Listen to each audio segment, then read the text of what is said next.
ونعوذ بالله من شرور أنفسنا ومن يصلح لكم أعمالكم ويطع الله ورسوله فقد فاز فوزا عظيما.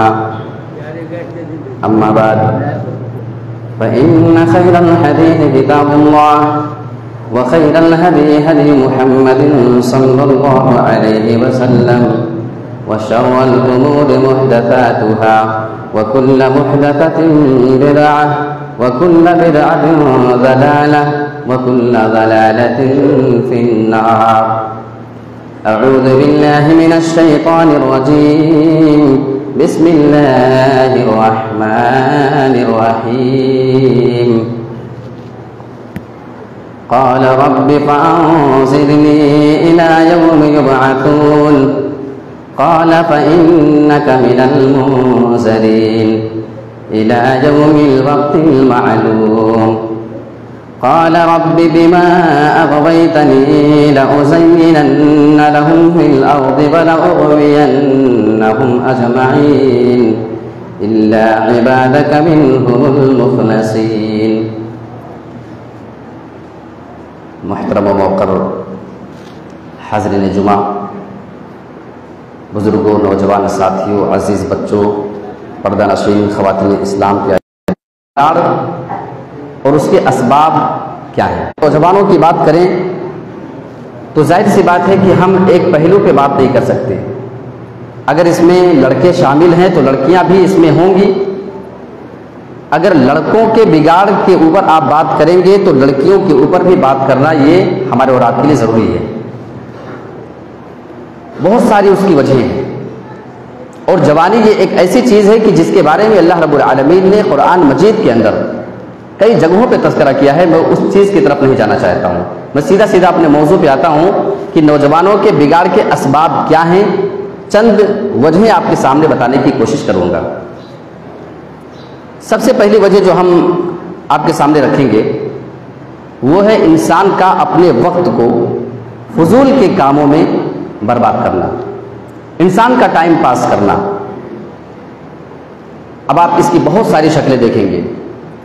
کوئی کرکٹ دیکھنے میں، کوئی کرکٹ کھیلنے میں، کوئی فلمیں دیکھنے میں، کوئی موبائل میں گیم کھیلنے میں، کوئی سیریل دیکھنے میں، کوئی چوراہوں پہ بیٹھ کر کے صرف پورے دن ٹائم پاس کرنے میں، ادھر ادھر کی لایعنی اور بے وجہ کی باتیں کرنے میں اپنے وقت لگا دیتے ہیں. یہ ذرا حیرت والی بات نہیں تھا کبھی کہ بچہ جانتا ہی نہیں تھا کہ موبائل فون کیا ہوتا ہے، ٹی وی کیا ہے. دن بھر وہ کھیلتا تھا اور تھکا مادہ آ کر کے شام کو وہ سو جایا کرتا تھا. اسی طریقے سے پڑھائی لکھائی پہ بھی ان کا ایک فوکس ہوا کرتا تھا. لیکن یہ موبائل کے فتنے نے انسان کو کہاں سے کہاں پہنچا دیا اور کس طریقے سے انسان کو پیچھے چھوڑ رہا ہے یہ ہمارا موبائل فون. اس کے بارے میں آپ کے سامنے کچھ چیزیں رکھوں. اگر ہماری مائیں اور بہنیں بھی ہماری بات کو سن رہی ہیں تو غور سے ہماری بات کو سنیں. موبائل فون کی عادت جو آپ اپنے معصوم سے بچے کو ڈال رہی ہو، آپ کو لگتا ہے کہ اس کا کوئی بڑا مسئلہ نہیں ہے، موبائل بچہ مانگتا ہے، ضد کرتا ہے، ہم نے دے دیا، اس میں کون سی بڑی بات ہے. میں آپ کو بتاؤں اس کا نقصان کہاں تک جا سکتا ہے. ایک سی سی ٹی وی کیمرہ کی ویڈیو ریکارڈنگ سوشل میڈیا پہ چند دنوں پہلے میں نے دیکھی. ایک لڑکا ہے اپنی ماں سے بار بار موبائل فون کا مطالبہ کر رہا ہے، موبائل فون مانگ رہا ہے، لیکن ماں کہیں پہ کال پہ بات کر رہی تھی، ہال وغیرہ میں بیٹھ کر کے فون پہ بات کری، باقاعدہ ویڈیو ریکارڈ ہوا اس کا. بچہ جب بہت دیر تک پریشان ہو گیا، اس کو طریقے سے آپے سے باہر آ جائیں اور الٹا سیدھا قدم اٹھانا. موبائل کا استعمال آج ہمارے نوجوان کر رہے ہیں. آپ کو گیم کھیلنے کی عادت ہے، کوئی الگ الگ قسم کے گیم کھیل رہا ہے. وہ بہت سارے گیم، ایک دو کا نام تو میں یہاں پہ نہیں دے سکتا ہوں.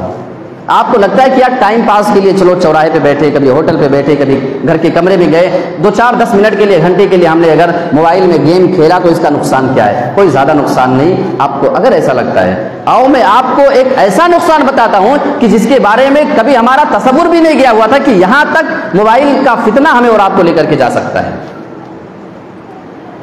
ایک بندہ حجر اسود کے سامنے موجود ہے، خانہ کعبہ کے اندر، خانہ کعبہ کی تھوڑی سی دوری پہ یہ بندہ موجود ہے. حج یا عمرہ کی غرض سے یہ آدمی وہاں پہ گیا ہوا ہے، تھوڑی دور پہ حجر اسود کے سامنے موجود ہے. تھوڑی دیر اللہ کی عبادت کرتا ہے، ذکر و اذکار کرتا ہے. تھوڑے سے اسے فرصت کے لمحے ملتے ہیں، اب یہ بندہ سوچنے لگتا ہے کہ میں یہاں پہ کون سا کام کروں۔ آئیے میں آپ کو بتاتا ہوں، اگر انسان کو کسی چیز کی غلط عادت لگ جاتی ہے، اس کی وہ عادت کبھی زندگی میں نہیں چھوڑتی ہے۔ وہ گناہ انسان پھر مسجد میں کرتا ہے، وہ گناہ پھر انسان اپنے بند کمرے میں بھی کیا کرتا ہے، اور اس کا یہ معاملہ اتنا زیادہ بڑھ سکتا ہے، وہ آدمی حجر اسود کی تھوڑی دوری پہ بیٹھا ہوا ہے، سوشل میڈیا پہ ویڈیو موجود ہے، آپ اس کو دیکھ سکتے ہو، وہ بندہ نوجوان ہے، اپنے جیب سے موبائل فون نکالتا ہے، اور موبائل فون نکالنے کے بعد اس میں وہ لوڈو کا گیم کھیلنا شروع کر دیتا ہے۔ وہ بندہ بھی تو کبھی اپنے کمرے میں گیم کھیلا کرتا تھا، وہ بندہ کبھی اپنے ہوٹلوں پہ بیٹھ کر کے، کبھی گاؤں کے چوراہے پہ بیٹھ کر کے لوڈو کھیلا کرتا تھا۔ اس آدمی کو جب غلط چیزوں کی عادت لگی ہے، جب کسی چیز کی انسان کو عادت لگ جائے تو پھر فرق نہیں پڑتا کہ وہ یہ کام کہاں پہ کر رہا ہے، چاہے پھر وہ حرم ہو، چاہے وہ حجر اسود کے سامنے ہی کیوں نہ موجود ہو۔ چند حاجیوں کی تصویر آئی اور اس میں بھی ویڈیو باقاعدہ ہمارے سامنے آیا، یہ میں آپ کو حقیقت بتا رہا ہوں، کوئی ہوائی فائرنگ نہیں کر رہا ہوں۔ 5-6 حاجی ایک جگہ موجود ہیں، وہ بیچارے گول دائرہ بنا کر کے بیٹھے ہیں، ٹائم پاس انسان کو کرنے کی عادت ہے، انسان کو اللہ کے ذکر و اذکار میں بھی لذت نظر نہیں آتی ہے، اللہ کے ذکر سے بھی انسان اپنے آپ کو مطمئن نہیں کر پاتا ہے۔ ہمارے گاؤں کی مسجدیں چھوڑو، ہمارے گاؤں کے چوراہے چھوڑو، وہ بندے خانہ کعبہ کی صحن کے اندر موجود ہیں، وہاں پہ موجود ہیں، ایسی مبارک جگہ ہے جس کو دیکھنے کے لیے ہر مسلمان کی آنکھیں ترسا کرتی ہیں۔ ایک بار انسان چلا جائے تو وہ اپنے آپ کو خوش نصیب جانا کرتا ہے۔ یہ حاجی حضرات تو وہاں پہ موجود ہیں، لیکن گول دائرہ بنا کر کے تھوڑی دیر کے بعد وہ تاش کے پتے نکال کر کے وہاں پہ تاش کھیلنا شروع کر دیتے ہیں۔ میرے پیارے ساتھیوں، یہ گناہ کا نقصان ہے، یہ آپ کی غلط عادتوں کا نقصان ہے۔ اگر ایک بار آپ کو اس کی عادت لگ جائے، پھر آپ کی یہ عادت نہیں چھوٹا کرتی ہے۔ اسی وجہ سے کہا جاتا ہے کہ برائی انسان جس وقت کر رہا ہے اسی ٹائم پہ اس کو چھوڑنے کی کوشش کرے، انتظار نہ کرے کہ بعد میں وہ ہماری غلط عادت چھوٹ جائے گی، بعد میں عادت چھوٹتی نہیں ہے بلکہ اور انسان کی بڑھتی ہے۔ تو 2 وجہ ہو گئی، اب تیسری وجہ پہ آتا ہوں، انسان کا اپنے آپ کو زیادہ فری اور خالی رکھنا، یہ انسان کے بگاڑ کا بہت بڑا ذریعہ بنتا ہے۔ اب اس میں 2 طرح کی ذمہ داری ہے، ایک تو جو نوجوان ہیں وہ اپنے آپ کو کسی دینی کام میں لگا کر کے رکھیں یا دنیاوی کام میں، تجارت میں، بزنس میں، کاروبار میں اپنے آپ کو دن بھر بزی رکھیں، انسان اپنے آپ کو فری نہ چھوڑے زیادہ۔ انسان جب فری ہوتا ہے نا تو شیطان اس کے دماغ میں آ کر کے تمام طرح کی باتیں ڈالتا ہے، اللہ کے بارے میں غلط باتیں ڈالے گا، دین کے بارے میں ڈالے گا، رسول کے بارے میں، عقیدے کے بارے میں، ایک سے سوال اس کے ذہن میں پیدا ہوتے ہیں جب انسان اپنے آپ کو زیادہ فری رکھتا ہے۔ اچھا، یہ تو نوجوانوں کی ذمہ داری ہے۔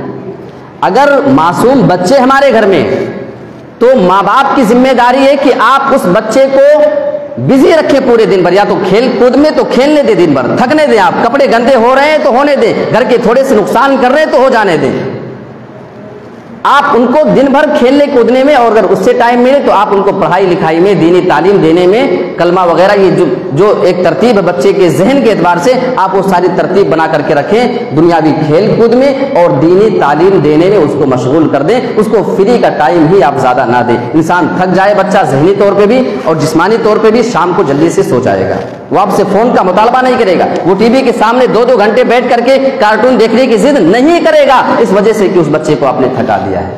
لیکن آپ مجھے کہنے دیں، ان بچوں کو بگاڑنے میں اگر سب سے زیادہ کسی کا کردار ہے تو وہ ان کی ماؤں کا کردار ہے۔ وہ کیسے؟ بچہ سو کر کے صبح اٹھا، سب سے پہلے ماں کو پریشان کرنا شروع کرتا ہے، ماں کے پیچھے پیچھے بچے لگے، شرارت میں لگے ہوئے ہیں، ماں ایک دم اکتاہٹ کا شکار ہو جاتی ہے، 10-15 منٹ ان بچوں کو برداشت نہیں کر پاتی ہے، بیٹے یہ موبائل لو، جاؤ ایک طرف بیٹھو کچھ دیکھو۔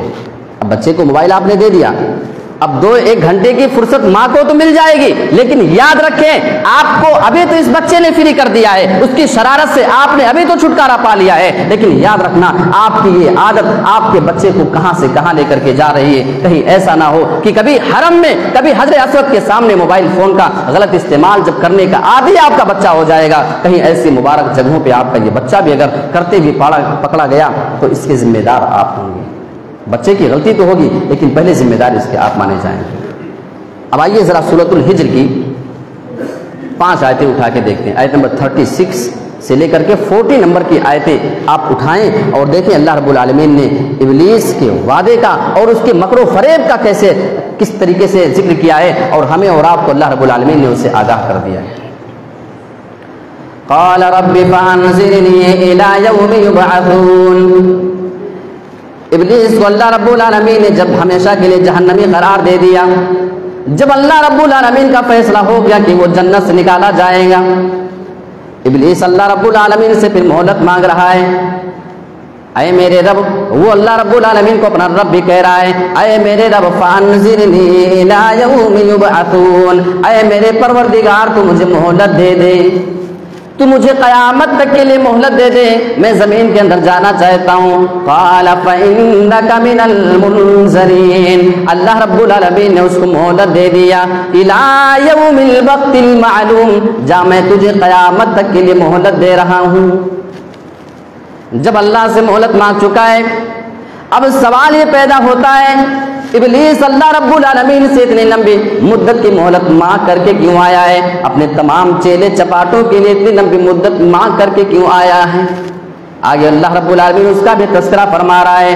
اور اگر ہم نے قرآن کی آیتوں پہ غور نہیں کیا اور اللہ رب العالمین کے بتائے ہوئے طریقے کو اختیار نہیں کیا تو یاد رکھیں ابلیس اور اس کے تمام شیطان چیلے یہ ہمیں بھی اپنے گرفت میں لے سکتے ہیں. ابلیس کا جواب سنو.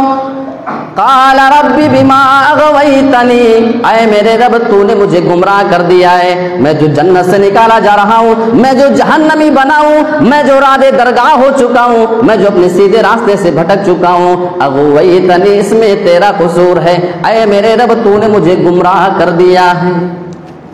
ہمارے رب کے بارے میں ایسی گھناؤنی باتیں کرنے والا، اتنا بڑا الزام اور اتنی بڑی گالی دے کر کے آنے والا وہ ابلیس، اور آج ہم مسلمانوں کو غیرت نہیں آتی، آج ہم مسلمانوں کو شرم نہیں آتی، ہم اللہ کی مخالفت کرتے ہیں ابلیس کی باتوں میں آ کر کے. کیا ہمارے رب کو ہمارے اوپر ناراضگی نہیں آتی ہوگی؟ اس نے مہلت مانگی، تو نے مجھے گمراہ کر دیا ہے. لَأُزَيِّنَنَّ لَهُمْ فِي الْأَرْضِ، اے میرے رب جب میں زمین کے اندر جاؤں گا میں تیرے بندوں کے لیے گناہوں کو مزین کر کے پیش کروں گا، بنا سوار کر کے پیش کروں گا، ڈیزائننگ کر دوں گا گناہوں کی، گناہوں کو ایسا بناؤں گا، ایسا سواروں گا کہ تیرے بندے کو گناہ لگنے ہی نہیں دوں گا. میں ایسی چال ان کے سامنے جا کر کے دنیا میں چلوں گا. ہے تو ابلیس سب سے بڑا کذاب، ہے تو ابلیس سب سے بڑا وعدہ خلاف، لیکن اس وعدے کو جو اپنا سچ کر دکھایا نا، اس کی مثال نہیں دی جا سکتی ہے. آج ہم اپنے گھروں کے حالات دیکھ لیں. ہماری جوان بہن بیٹیاں اپنے خالہ زاد لڑکے کے ساتھ بائکوں پہ بیٹھ کر کے پورے چوراہے پہ گھومے، پوری مارکیٹنگ کر کے آئیں. چاچا زاد لڑکا، ماما زاد لڑکا، پھوپھی زاد لڑکا، یہ تمام جو قزن والے رشتے ہوا کرتے ہیں، کان کھول کر کے سنو، یہ ایک لڑکی کے لیے حرام کے رشتے ہیں، ان کے سامنے جانا ان کے لیے جائز نہیں. لیکن آج ہماری بہن بیٹیاں، بڑے سے بڑے شریف گھرانوں کی لڑکیاں، آج بھابھی اپنے دیور کے ساتھ بیٹھ کر کے بائکوں پہ گھوم رہی ہے، مارکیٹنگ کر کے آ رہی ہے.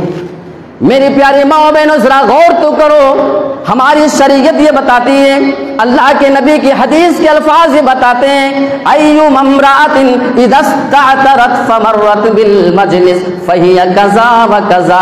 کوئی عورت اگر خوشبو حاصل کر کے نکل جائے، خوشبو لگانا الگ ہے، خوشبو حاصل ہونا الگ. کوئی ایسی چیز لگائے جس سے آٹومیٹک خوشبو مل جائے اور وہی وہ استعمال کرنے کے بعد کسی مردوں کی محفل سے گزر جائے، وہ ان کے درمیان بیٹھے بھی نہیں، وہ ان سے بات چیت نہ کرے، صرف گزر جائے. اللہ کے نبی کے الفاظ سنو، فَهِيَ كَذَا وَكَذَا، وہ عورت ایسی ہے ایسی ہے، یعنی زانیتن. اللہ کے نبی خود اس کی وضاحت فرما رہے ہیں، یعنی نبی کی نظر میں، ہمارے رسول کی نظر میں وہ عورت زانیہ ہے، وہ عورت بد کردار ہے، وہ عورت پھر بد چلن ہے. اگر صرف محفلوں سے گزرنے والی نبی کی نظر میں زانیہ ہے، بد کردار ہے، تو اپنے چاچا زاد، ماما زاد، پھوپھی زاد، یہ تمام قزن رشتوں کے ساتھ بیٹھ کر کے ہماری جوان بہن بیٹیاں اور بھابھی اپنے دیور کے ساتھ بیٹھ کر کے مارکیٹنگ کرنے والی کون ہے؟ فیصلہ آپ کے حوالے کرتا ہوں.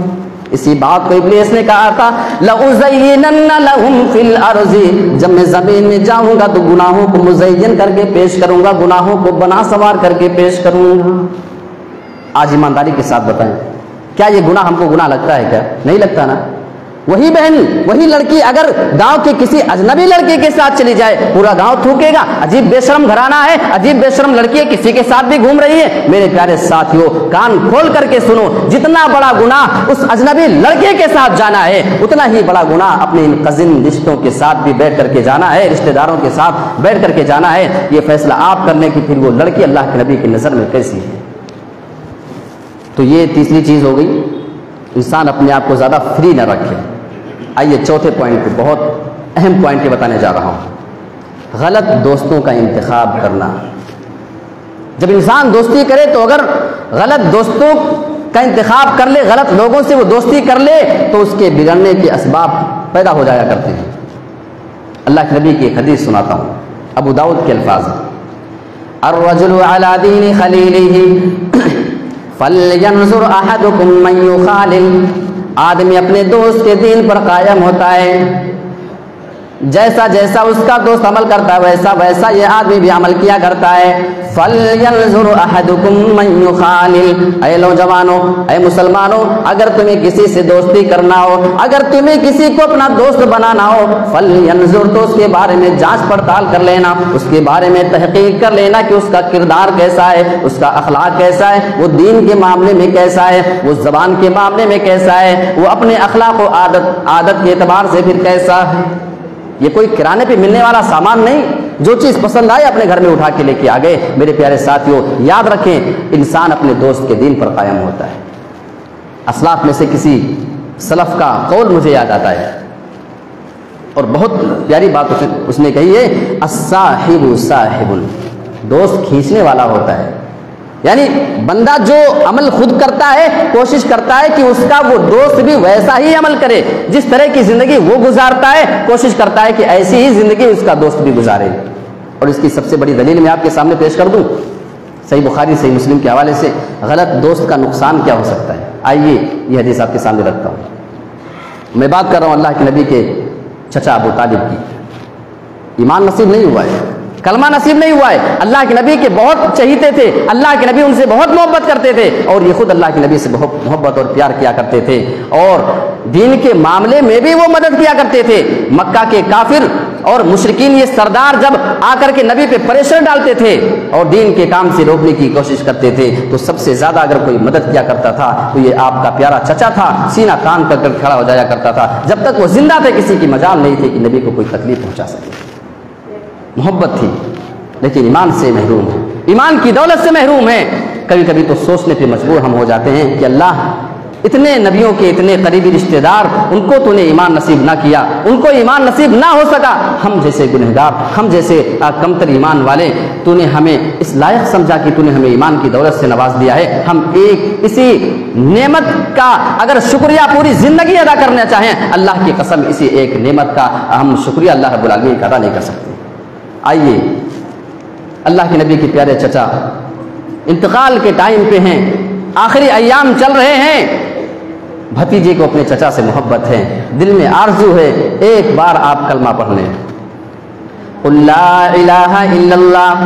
اپنے چچا کے پاس آنے کے بعد یہ کہہ رہے ہیں، یا امی، اے میرے پیارے چچا، قل لا الہ الا اللہ، ایک مرتبہ آپ اپنی زبان سے صرف لا الہ الا اللہ پڑھ دیجیے، کلمۃ اشہد لک بہا عند اللہ، یہ ایک کلمہ آپ اپنی زبان سے ادا کر دیں، میں اللہ رب العالمین کے پاس آپ کے لیے گواہی دے دوں گا، اللہ رب العالمین کے یہاں آپ کے لیے شہادت دے دوں گا۔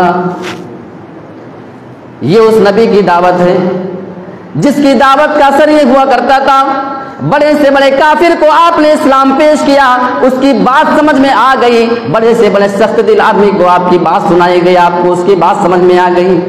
میرے پیارے ساتھیوں یہ اسی نبی کی بات کر رہا ہوں جس کے بارے میں قرآن میں اللہ کو اعلان کرنا پڑا تھا، وَدَاعِيًا إِلَى اللَّهِ بِإِذْنِهِ، اے میرے نبی ہم نے تو تجھے تمام لوگوں کی طرف، اللہ رب العالمین کی طرف لوگوں کے لیے بلانے والا بنا کر کے بھیجا ہے، یعنی تو تمام لوگوں کو اللہ کی طرف بلانے والا بنا کر کے بھیجا گیا ہے۔ آپ سے بڑا دائی، آپ سے بڑا مبلغ، پھر آپ سے بڑا کوئی ہادی دنیا میں پیدا نہیں ہوا۔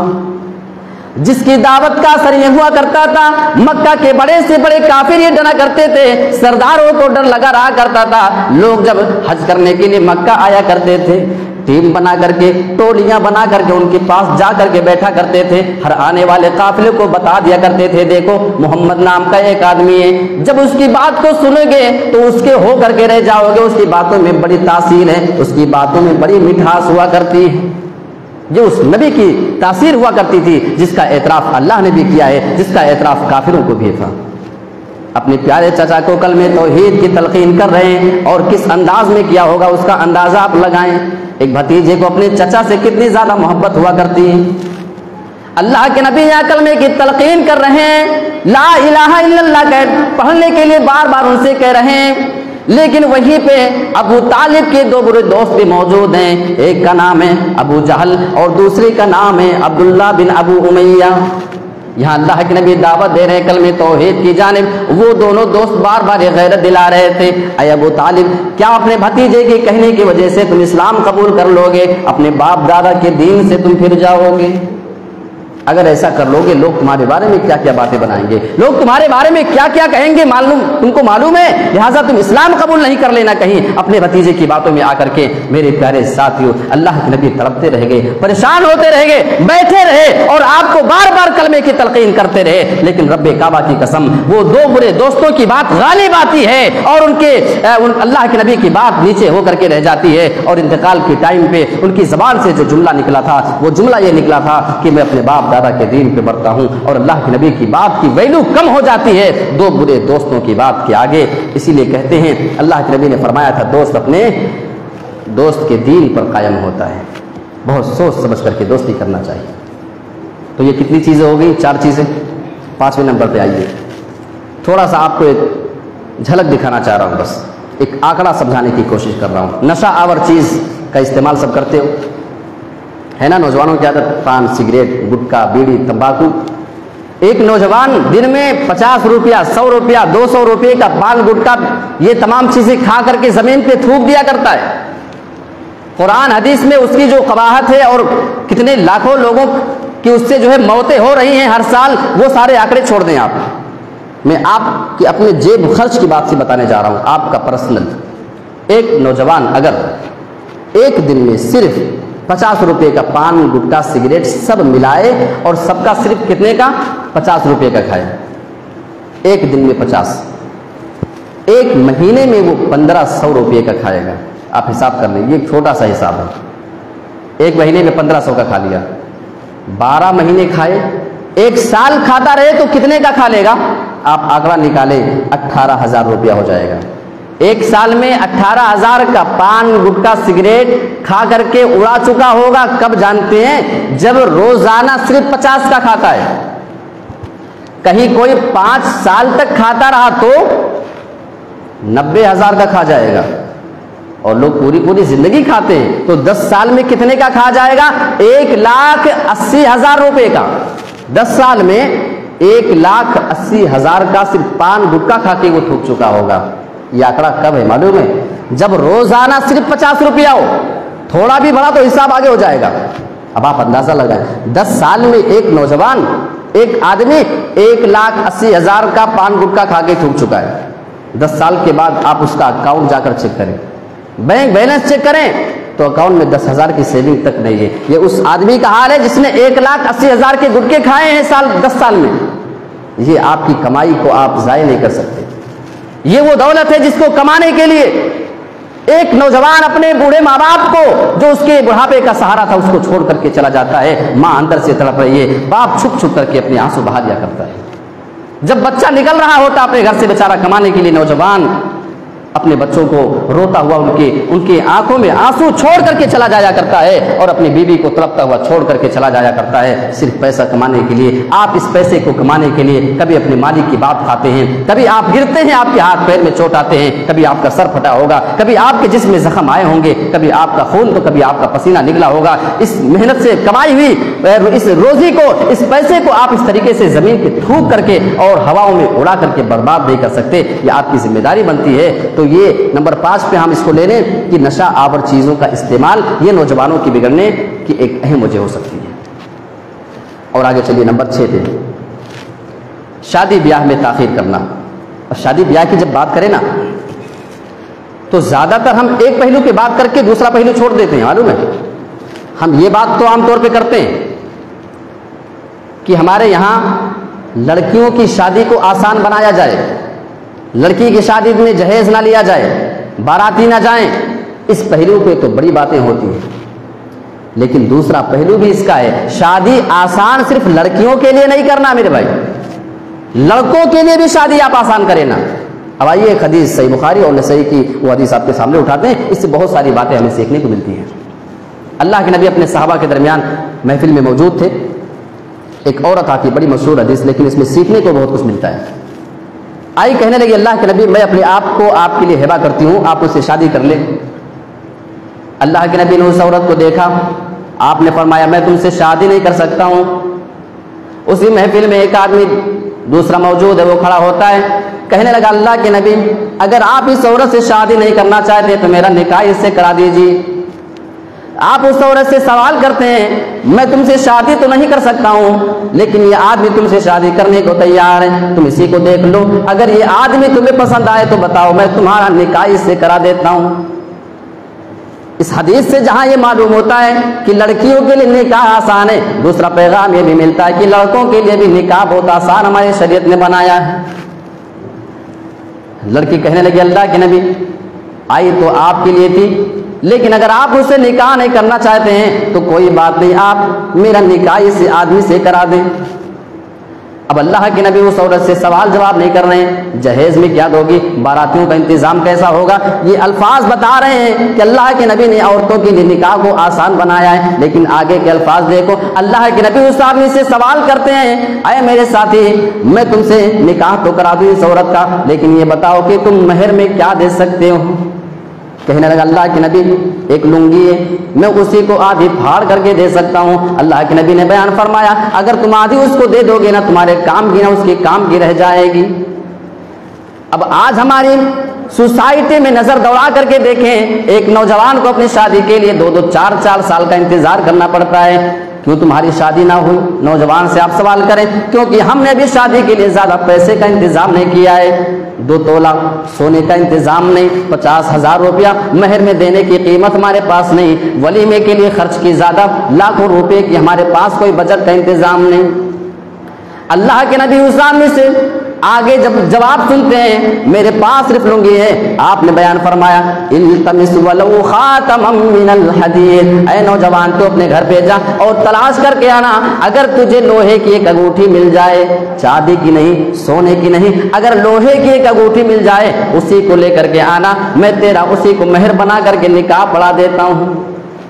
وہ آدمی گھر پہ گیا, تلاشا بھئی لوہے کی انگوٹھی کتنے میں آ جائے گی, بتاؤ آپ لوگ, 5-10 روپے میں آئے گی کہ نہیں آئے گی؟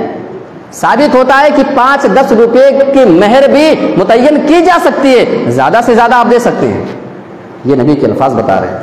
وہ آدمی گھر میں تلاش کر کے آیا, آنے کے بعد وہ مایوس چہرہ نبی کے پاس لے کر کے آیا ہے, کہنے لگا اللہ کے نبی میں نے اپنے سارے گھر کو چھان لیا, تلاش کر لیا, لیکن مجھے مہر میں دینے کے لیے لوہے کی انگوٹھی تک نہ مل سکی. اب آج ہم اپنے سماج کو دیکھیں, آج ہم اپنے نوجوان لڑکوں کو 20-22-25 سال کے لڑکوں کو شادی کے لیے 2-2 سال تک ان کو انتظار کروا رہے ہیں. بیٹا یہ کما لو, بیٹا ولیمے کے لیے لاکھوں روپے کا انتظام کرو, اس کے بعد پھر تمہارا نکاح کیا جائے گا. میں ایسے ماں باپ سے کہنا چاہتا ہوں آپ اللہ کے نبی کی حدیث دیکھیں, جب اس نوجوان نے بتایا اللہ کے نبی میرے پاس تو مہر میں دینے کے لیے لوہے کی انگوٹھی تک موجود نہیں.